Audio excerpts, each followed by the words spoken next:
The morning Monica told me her gym trainer made her feel so alive, I was standing at our kitchen counter, watching steam rise from my coffee cup like incense at a funeral I hadn't realized I was attending. "Tyler has this amazing energy," she said, adjusting her workout leggings in the hallway mirror. "He really knows how to push me to my limits. You could learn something from him, Daniel." I looked up from my laptop, where security protocols and network diagnostics filled the screen in neat, logical rows. Everything in my world made sense. Firewalls, encryption, access controls, everything except my wife's sudden enthusiasm for fitness after 36 years of considering exercise a necessary evil. "You're right," I said. Those two words hung in the air between us like a challenge she didn't recognize. Monica smiled, that satisfied smile she wore whenever she thought she'd delivered particularly effective guidance to her technically competent but socially deficient husband. "I'm glad you're finally listening," she said, grabbing her water bottle and designer gym bag. "Tyler says most men are too insecure to learn from someone younger and more athletic." The front door closed with its usual soft click, leaving me alone with the hum of our smart home systems and the growing certainty that my wife's private training sessions were teaching her things that had nothing to do with proper form or cardiovascular endurance. I pulled up the home security app on my phone. Our house was equipped with enough monitoring technology to make the NSA jealous: motion sensors, door cameras, even water usage tracking. It's amazing what you can justify as home automation when you work in cybersecurity. The data painted an interesting picture. Monica's Tuesday and Thursday gym sessions consistently lasted 3 hours, but the shower usage logs showed she came home and immediately spent 40 minutes under hot water. Her Friday sessions were shorter, only 2 hours, but those were the days she returned with that particular glow she used to get after our weekend getaways to wine country. I opened my calendar and cross-referenced it with the home security logs. Every single one of Monica's extended training sessions coincided with my scheduled client meetings or server maintenance windows. The kind of work commitments she knew would keep me away from home for hours. Tyler Brennan's Instagram profile was a monument to modern masculinity: shirtless workout videos, motivational quotes about crushing your goals, and carefully staged photos of his supplement-sponsored lifestyle.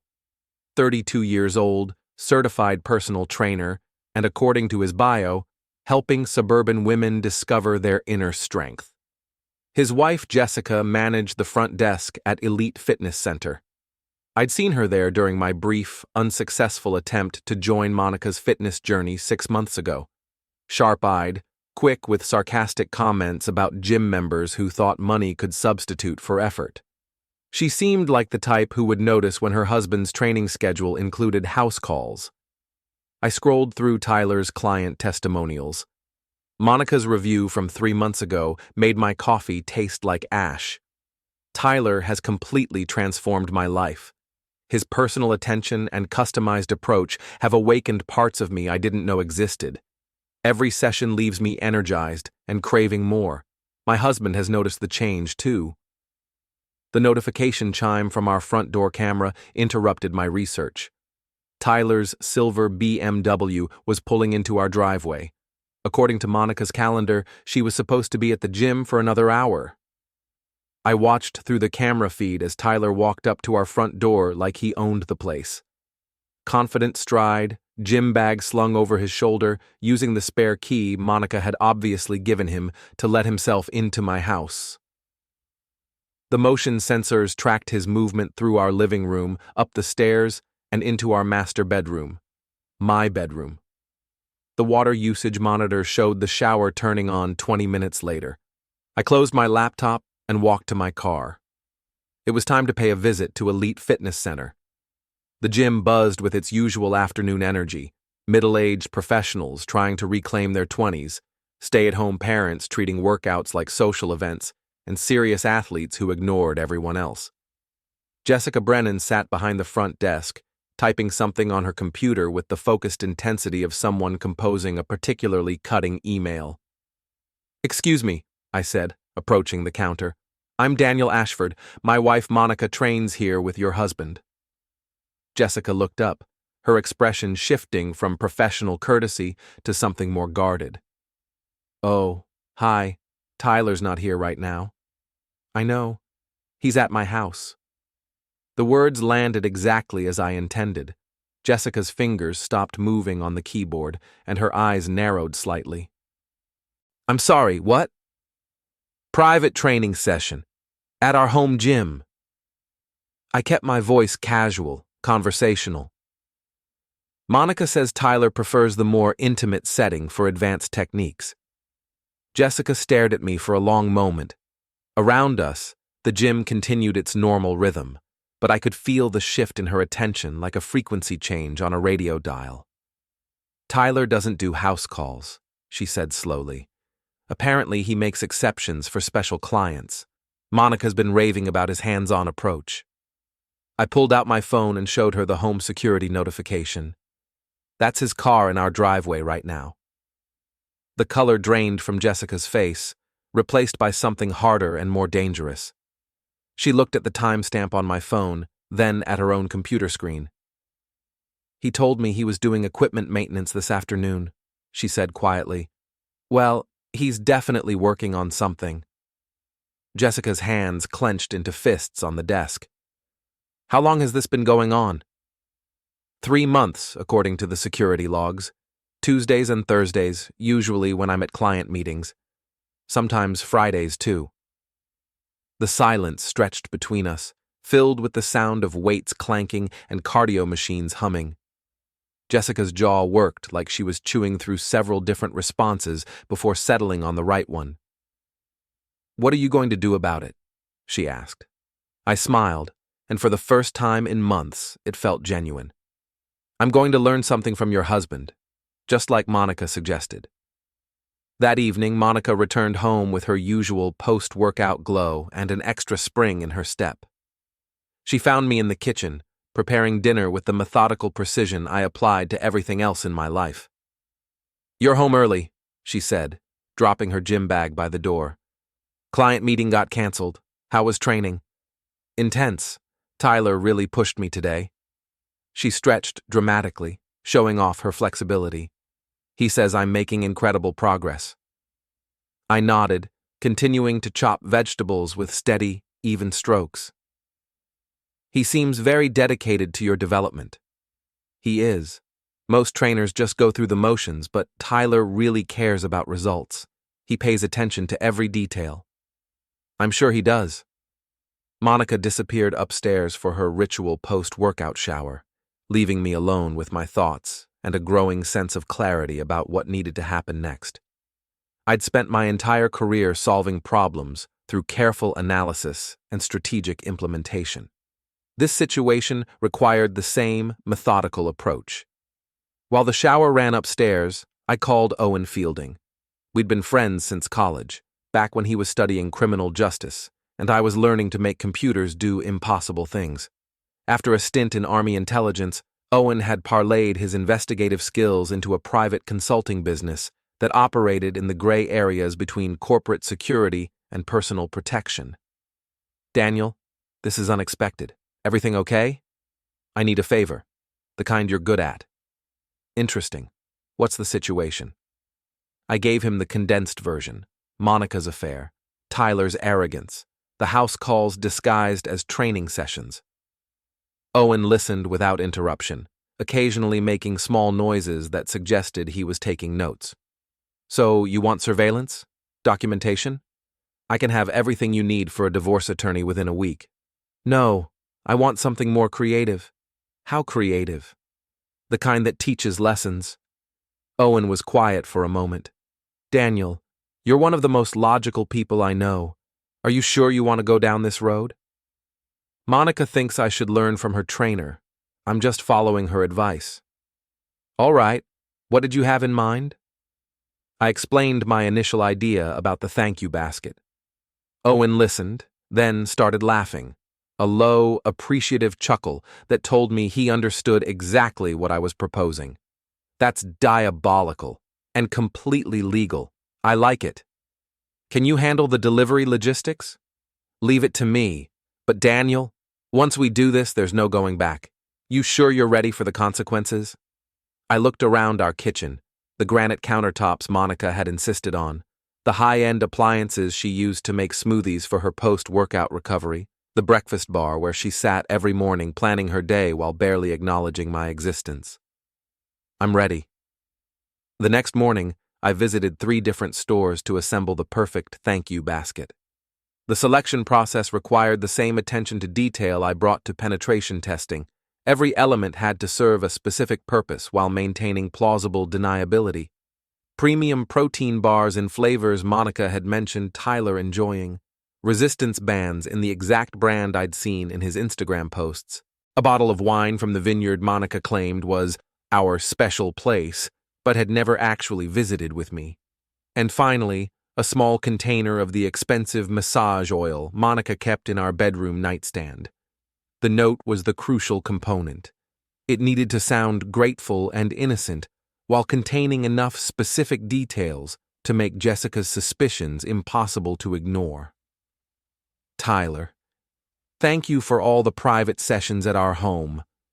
Monica glows for hours afterward and keeps telling me how much you've taught her about her body's potential. The personal attention you provide during these intimate training sessions has awakened something in her that I could never achieve on my own. She's never been more flexible or responsive. Your hands-on technique is clearly superior to anything she's experienced at the gym. I know these house calls require extra effort, but the results speak for themselves. Monica has never been more satisfied with her workouts. Please accept this small token of appreciation for helping my wife discover what she's truly capable of. Daniel Ashford.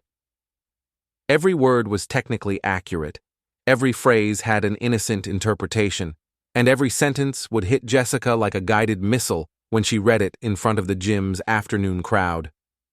Owen picked up the basket Thursday morning, along with detailed instructions about timing and delivery. Jessica would be at the front desk. Monica and Tyler would be finishing their usual workout. The lunch rush would provide the perfect audience for maximum social impact. I spent the day in meetings with clients, discussing network vulnerabilities and security protocols with the same calm focus I'd maintained throughout this entire operation. At 2:30 p.m., my phone buzzed with a text from Owen. Package delivered, target acquired, mission accomplished. 20 minutes later, Monica called. Daniel, we need to talk, now. I'm in a meeting. Can it wait? No, it cannot wait. Something terrible has happened. What kind of terrible? Just come home, please. I finished my client presentation, packed up my equipment, and drove home at exactly the speed limit. No need to rush toward a conversation I'd been orchestrating for 3 days. Monica was pacing in our living room when I arrived, her face flushed and her hands shaking slightly. She looked like someone who'd just discovered that actions have consequences, a concept that seemed to genuinely surprise her. Where have you been? She demanded. Client meeting, network security audit for a law firm downtown. Why? Someone sent Tyler a gift basket today, at the gym, in front of everyone. I set down my laptop bag and loosened my tie. That's nice. Appreciative client? It was from you, Daniel, from us, thanking him for private training sessions at our house. I didn't send any gift basket. Monica stared at me like I was speaking a foreign language. The note had your name on it. It mentioned our address, our bedroom, things that only someone who lives here would know. That's strange. What did it say exactly? I don't know exactly. Jessica read it out loud before I could stop her. Something about personal attention and intimate sessions and how satisfied I've been with Tyler's hands-on approach. I sat down on the couch, maintaining the same expression of mild confusion I wore when clients described network problems they'd created themselves. That does sound strange. Why would someone send a gift basket like that? I don't know, but Jessica went completely crazy. She started screaming at Tyler in front of the entire gym, asking him about house calls and private sessions and why his schedule showed client visits he'd never mentioned. And what did Tyler say? Monica's pacing intensified. He tried to explain that he'd been helping me with some advanced techniques, but Jessica wouldn't listen. She threw the massage oil at him and stormed out. Massage oil? It was in the basket, the same brand we have upstairs. I nodded thoughtfully. Someone obviously knows a lot about our personal life. Any idea who might want to cause this kind of trouble? No! That's what makes this so insane. Tyler thinks maybe one of his ex-clients got jealous, but the note was so specific about our house, our routine. Have you considered that maybe someone's been watching us, monitoring our activities? Monica stopped pacing. What do you mean?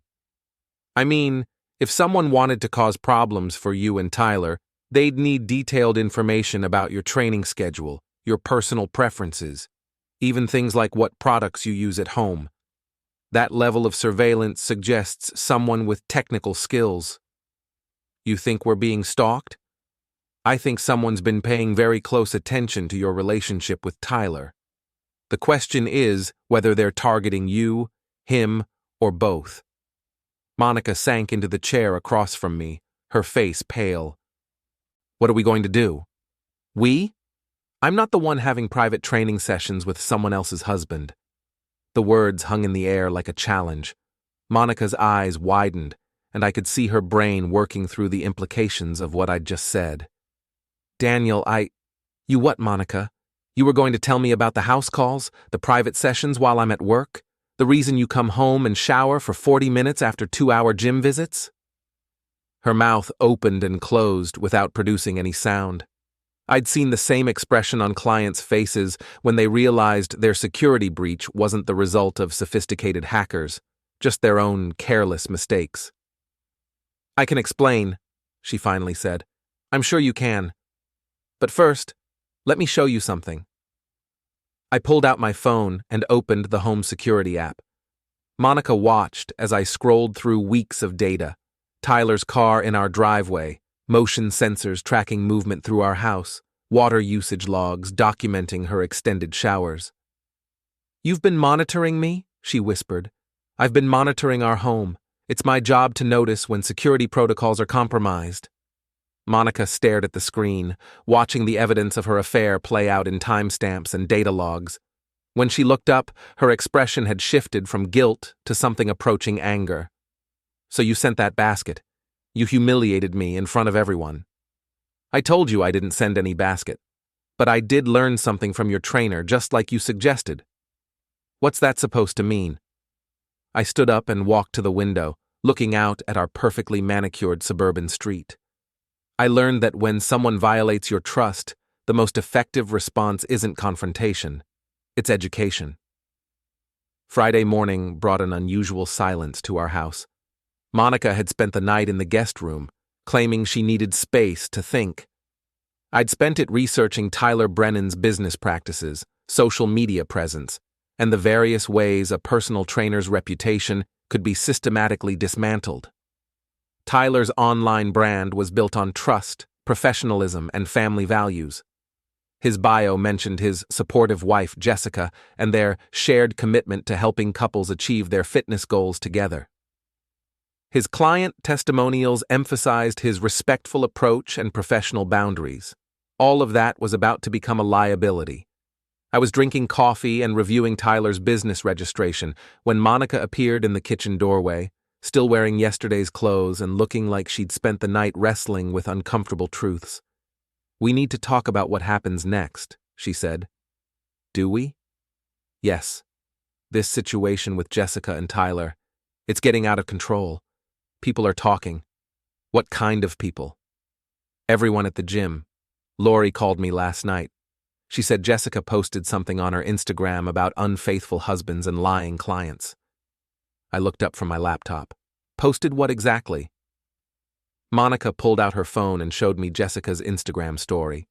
It was a photo of the thank you basket with the note clearly visible, accompanied by text that read, When someone sends your husband a thank you note for private sessions and intimate training at their house, ladies, check your man's schedule. Check it twice.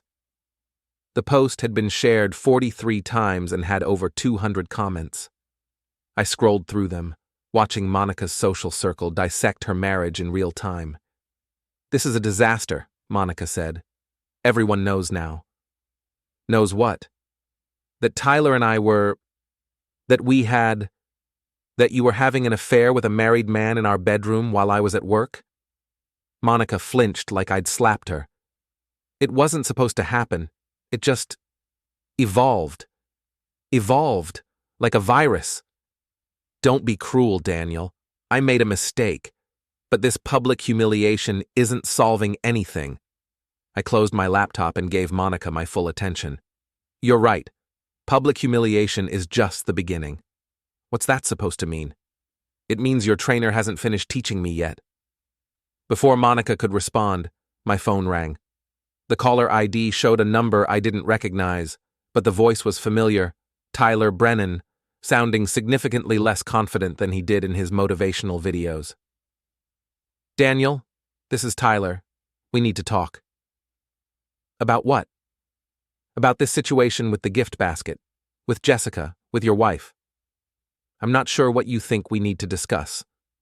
Look, I know you're upset, and you have every right to be, but Jessica is talking about divorce, my clients are canceling sessions, and this whole thing is spiraling out of control."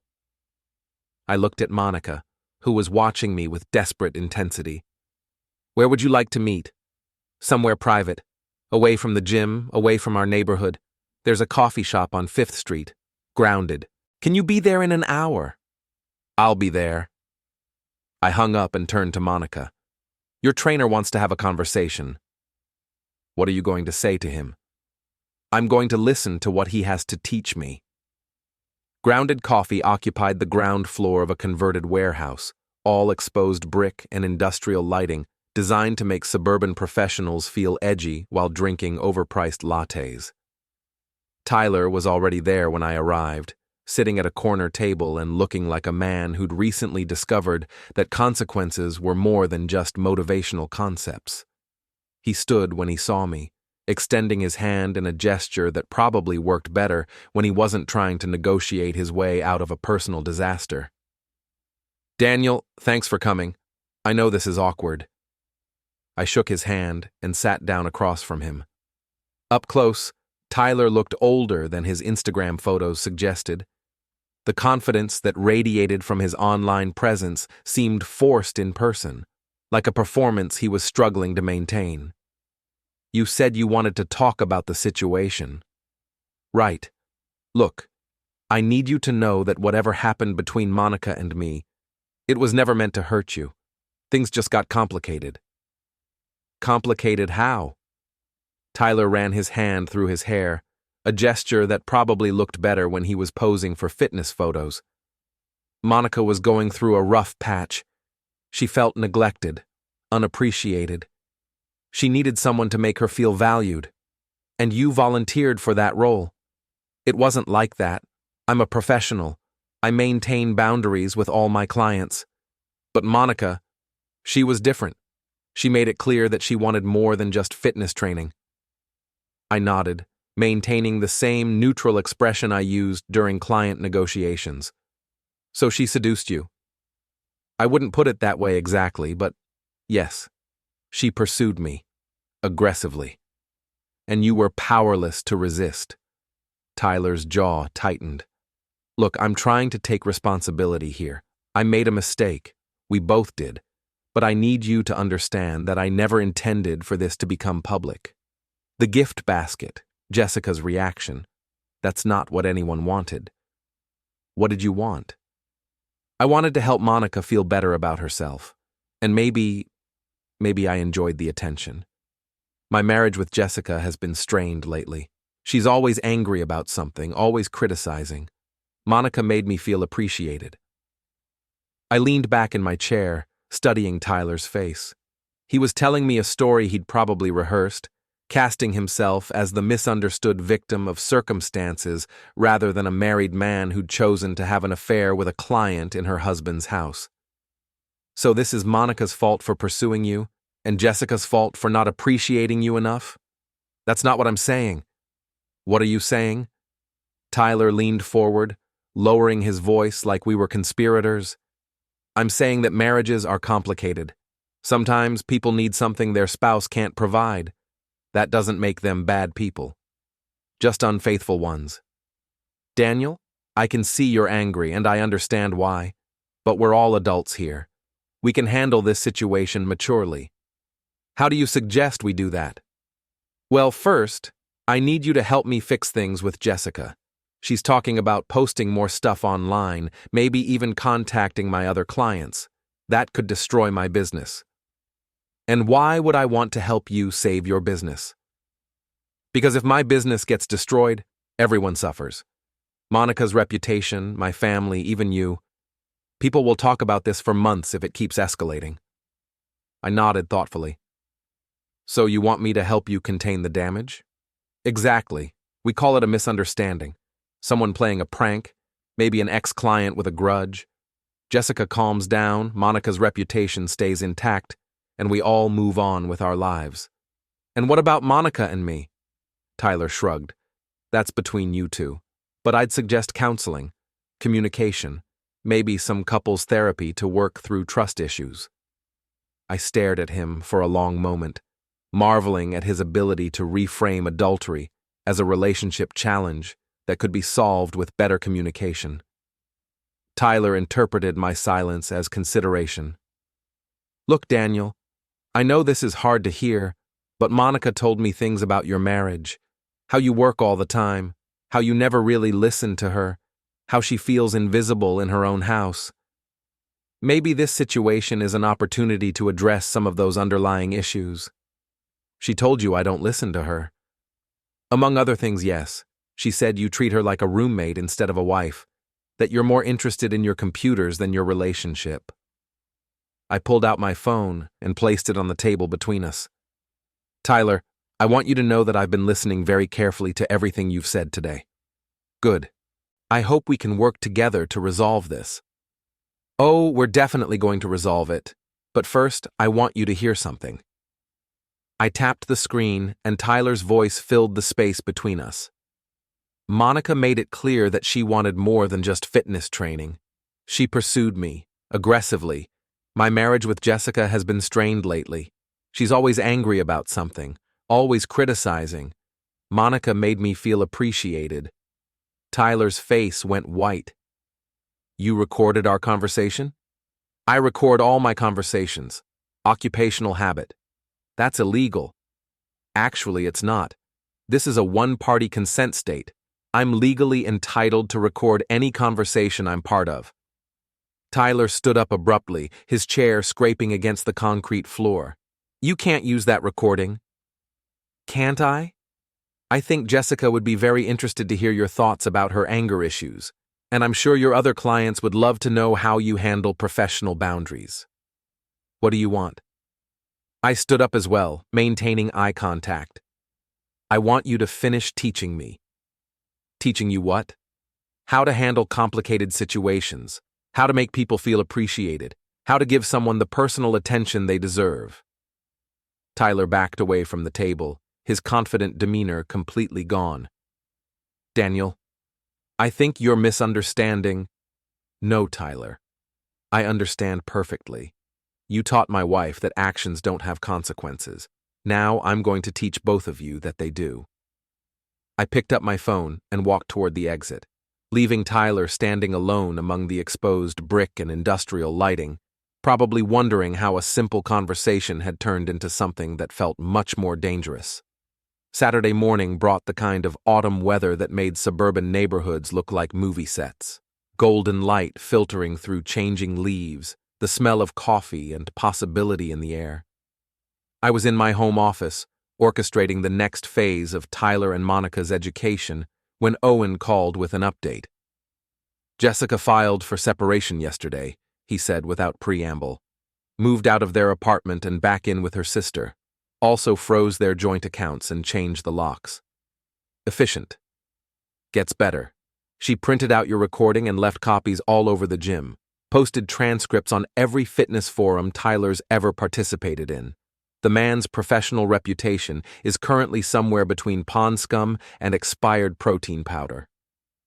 I leaned back in my chair, watching Monica through the window as she paced around our backyard pool, talking animatedly on her phone, probably trying to manage the social fallout from her affair becoming public entertainment. What about his client base? Hemorrhaging. Apparently, married women don't appreciate trainers who specialize in personal attention for neglected wives. He's lost about 60% of his sessions since Thursday. And Monica? That's where it gets interesting.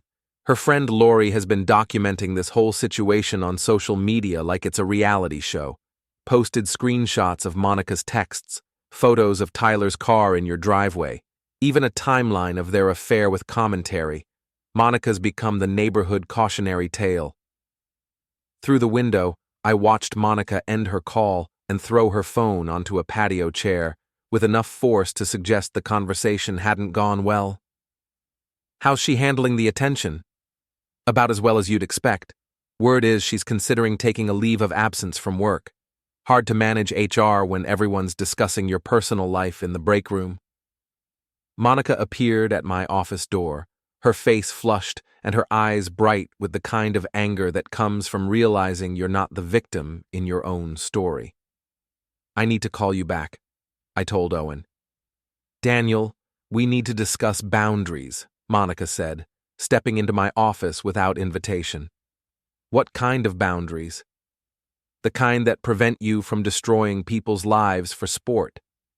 I closed my laptop and gave her my attention. Whose life am I destroying? Tyler's business is ruined. Jessica left him. His reputation is finished. And now people are treating me like some kind of predator who seduces married trainers. Aren't you? Monica's mouth fell open. Excuse me? You had an affair with a married man in our house while I was at work. You pursued him, according to his own testimony. You violated our marriage, his marriage, and basic human decency. What would you call that? I would call it a mistake that got out of hand. But what you're doing isn't justice, Daniel. It's revenge. You're absolutely right. The admission seemed to surprise her more than any denial would have. Monica stared at me like she was seeing a stranger wearing her husband's face. So you admit it. I admit everything. I recorded Tyler's confession. I orchestrated Jessica's discovery of your affair. I've been systematically destroying both of your reputations through strategic information warfare, and I'm nowhere near finished. Monica sat down heavily in the chair across from my desk. Why? Why are you doing this? Because you told me to learn something from your trainer, so I learned. Learned what? I learned that some people only understand consequences when they're applied with precision and overwhelming force. I learned that public humiliation is more effective than private confrontation. And I learned that the best way to handle betrayal is to make it so expensive that the betrayer never considers repeating it. Monica was quiet for a long moment, processing the implications of what I'd just told her. When she spoke again, her voice was smaller, less certain. What do you want from me? I want you to understand that your choices have consequences. Not just for you, but for everyone around you. Tyler's marriage is over because you decided you deserved his attention. His business is failing because you couldn't keep your affair private. And our marriage is finished because you chose him over me. Our marriage doesn't have to be finished. We could try counseling, like Tyler suggested. We could work through this.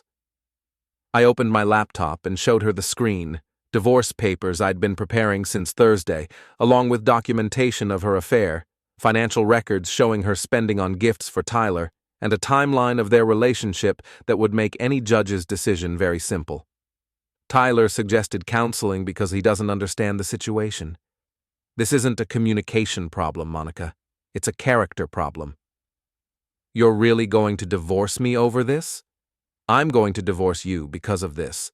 Because you're the kind of person who has affairs and then acts surprised when there are consequences.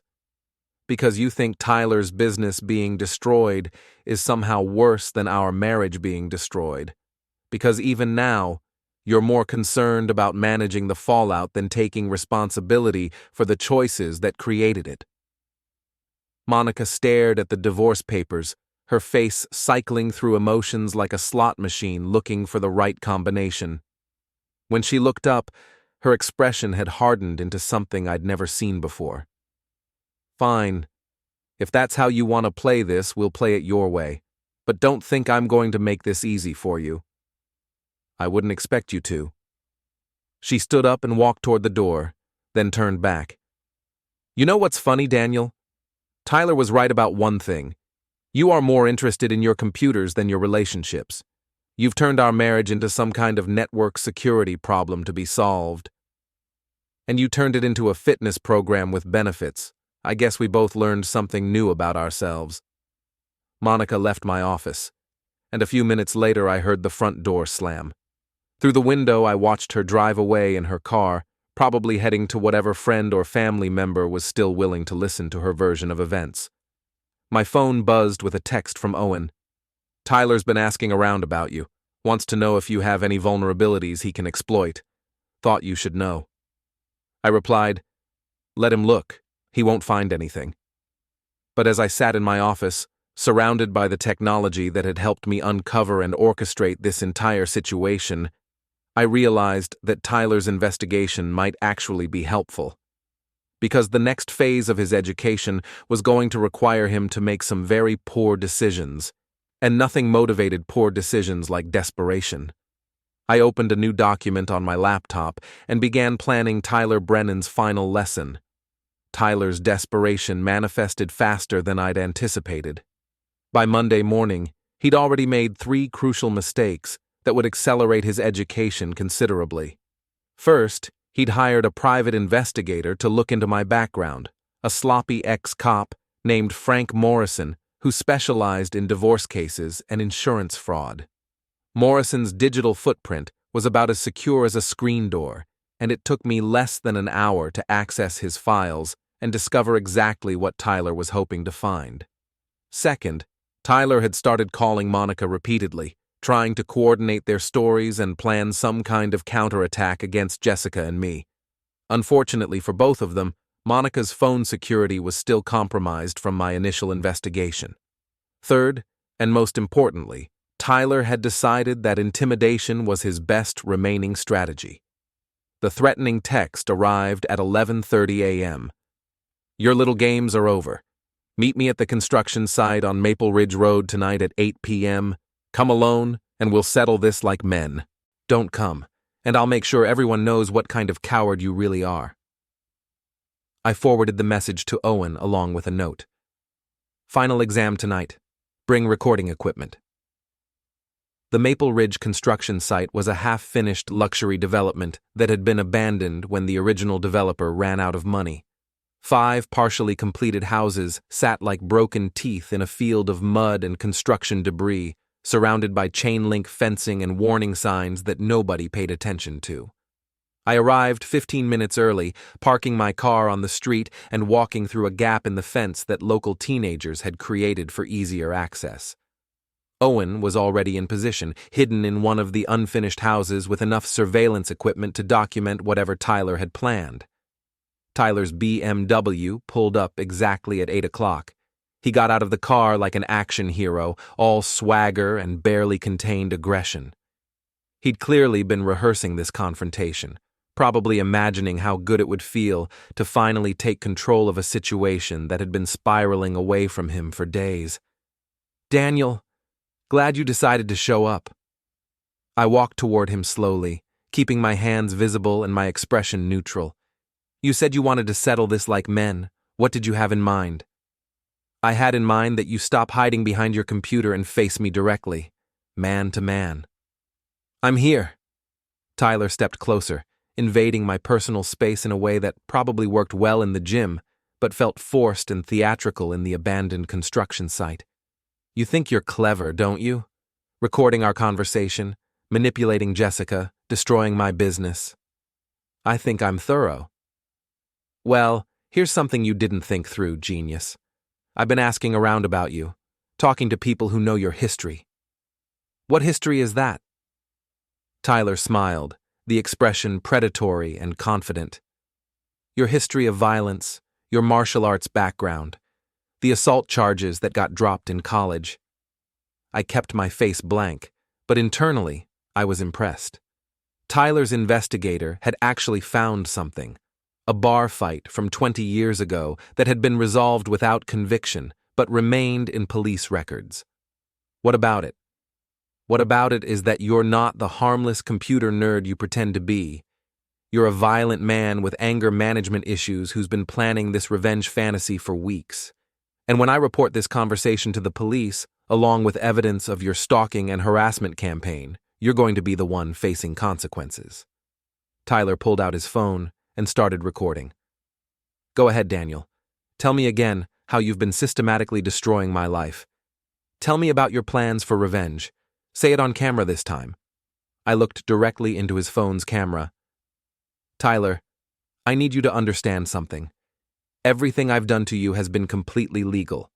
I documented your affair with publicly available information. I sent a thank you gift that contained no threats or false statements. I recorded our conversation with your full knowledge that I was doing so. I haven't stalked you, harassed you, or committed any crime whatsoever. But let me finish. What you're doing right now, however, is textbook criminal intimidation. You lured me to an isolated location with threats. You're attempting to coerce me through implied violence. And you're creating evidence of your own criminal behavior while thinking you're creating evidence of mine. Tyler's confident expression began to waver. That's not what's happening here. Isn't it? You sent me a threatening text message. You demanded I meet you alone at an abandoned construction site. You've been trying to provoke me into a physical confrontation so you can claim self-defense. The only problem with your plan is that I'm not going to give you what you want. You're going to give me exactly what I want, or I'm going to take it. Tyler stepped forward aggressively, his hands clenched into fists.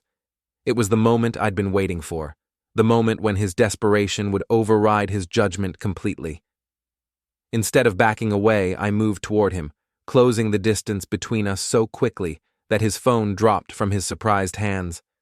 Before he could react, I had him in a submission hold that immobilized his arms and left him completely helpless. Tyler, I want you to listen very carefully. In about 30 seconds, I'm going to release you, and you're going to walk back to your car and drive away. You're never going to contact Monica again. You're never going to threaten me again. And you're going to accept that your affair destroyed your marriage, your business, and your reputation, because those were the natural consequences of your choices. You can't. I applied pressure to the hold, cutting off his protest. I can do whatever I want, Tyler.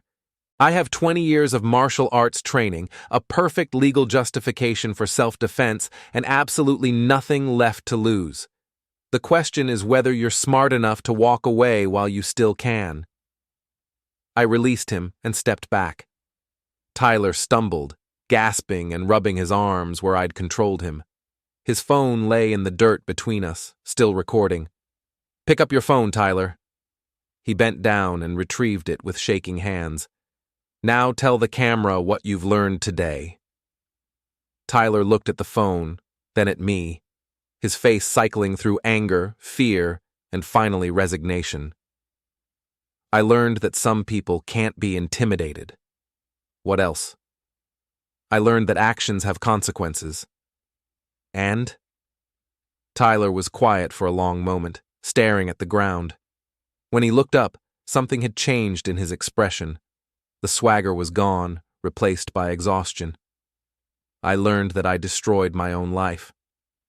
Good. Now go home, Tyler, and stay away from my wife.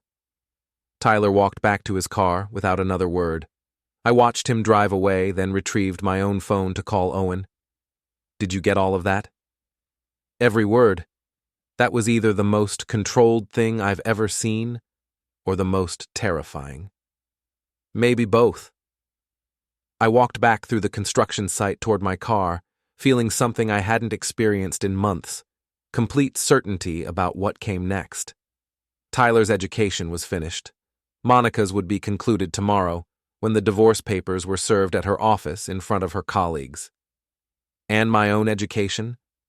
Well, I'd learned that some lessons can only be taught through consequences, and some consequences can only be delivered by people willing to apply them precisely and without mercy. Monica had been right about one thing. I had learned something from her trainer, just not what she'd expected. The divorce papers were served to Monica at 10:15 a.m. on Tuesday, delivered by a process server who found her in the middle of a staff meeting at her HR consulting firm. According to Owen's contact at the company, Monica's reaction was visible through the conference room's glass walls: shock, then anger, then something approaching panic as she realized the implications. I was in my own office when she called, reviewing security protocols for a new client and enjoying the methodical precision of legitimate work after a week of more creative problem-solving. "Daniel, we need to talk immediately." "About what?" "About these divorce papers. About the financial documentation. About the fact that you're trying to destroy my career along with everything else." I leaned back in my chair, noting the shift in Monica's tone. The entitled anger was still there, but underneath it was something new: fear. "I'm not trying to destroy your career, Monica. Your career is destroying itself." "What's that supposed to mean?" "It means that when HR directors have public affairs with married clients, their professional credibility tends to suffer. It means that when someone's personal life becomes a social media spectacle, their employer starts questioning their judgment. And it means that when you're facing a divorce that includes documentation of adultery, time theft, and misuse of company resources, your job security becomes somewhat precarious." There was silence on the other end of the line. I could almost hear Monica's brain working through the implications of what I'd just told her. "Company resources?" "The gym membership your employer pays for as a wellness benefit. The flexible schedule that allowed you to have afternoon affairs. The company car you used to visit Tyler's apartment, all documented, all time-stamped, all included in the divorce filing. You can't do this to me." "I'm not doing anything to you, Monica. I'm simply documenting what you did to yourself." "Daniel, please, we can work this out. We can go to counseling, rebuild trust, start over." "No, we can't." "Why not? People recover from affairs all the time. Marriages survive infidelity." I pulled up the divorce documents on my computer, scanning through the evidence I'd assembled over the past week. Photos, recordings, financial records, timeline documentation, a complete portrait of betrayal rendered in legal language. "Some marriages survive infidelity, Monica. Ours won't." "Because you won't let it?" "Because you won't let it. Even now, you're not apologizing for the affair. You're not taking responsibility for your choices. You're just angry that there are consequences." "I am taking responsibility." "No, you're not. You're trying to minimize the damage and control the narrative. You're treating this like a PR crisis instead of a moral failure, and that tells me everything I need to know about your character." Monica was quiet for a moment. When she spoke again, her voice had taken on a different quality, smaller, more vulnerable. "What do you want from me, Daniel? What would it take for you to stop this?" "Nothing." "Nothing?" "There's nothing you can offer me that would change my mind, no apology that would rebuild trust, no promise that would repair what you've broken.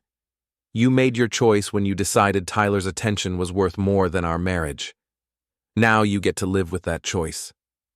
"And Tyler, what about him?" "Tyler's already living with his choices. His business is finished, his marriage is over, and his reputation is destroyed. He learned what happens when you mistake someone else's restraint for weakness." "You're not the man I married." "You're right. The man you married was naive enough to believe that marriage vows meant something, that trust could be assumed rather than verified, that the person he loved was capable of basic loyalty and honesty. And now? Now I'm someone who understands that some people only respect consequences, someone who knows that betrayal requires a response proportional to the damage it causes, someone who's learned that mercy is often mistaken for weakness by people who don't deserve it. I could hear Monica crying on the other end of the line, quiet, defeated sobs that might have moved me a week ago. Now they just sounded like the natural result of choices she'd made freely and consequences she'd earned completely. The divorce will be finalized in 6 weeks, I continued. You'll receive 30% of our shared assets, which is generous, considering the circumstances. You'll keep your car, your personal belongings, and whatever dignity you can salvage from this situation. In return, you'll sign a non-disclosure agreement that prevents you from discussing our marriage publicly. And if I don't sign?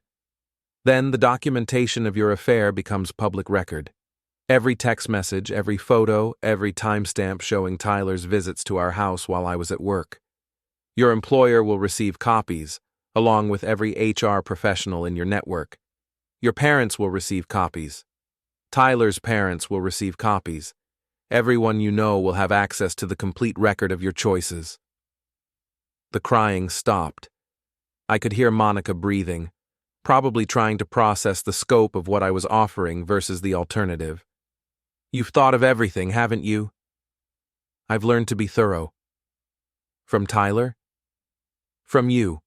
You taught me that people will take whatever they think they can get away with.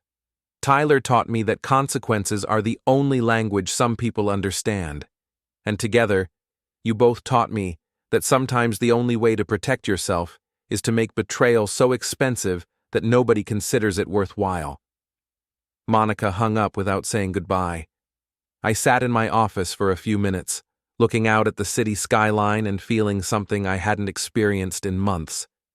Peace. My phone buzzed with a text from Owen. Tyler cleaned out his apartment last night. Moving truck, everything gone. Jessica heard he's relocating to another state. I replied, "Good, education complete." Another text arrived a few minutes later, this one from an unknown number.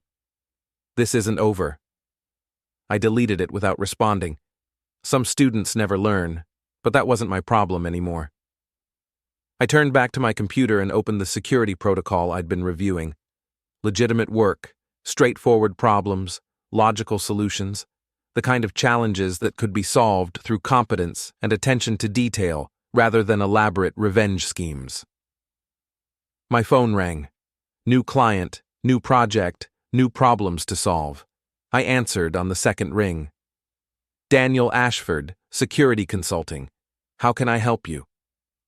The conversation was about firewalls and access controls, encryption protocols and vulnerability assessments, technical problems with technical solutions, clean, logical, uncomplicated, exactly the way I preferred my life to be. Outside my office window, the city continued its normal rhythm.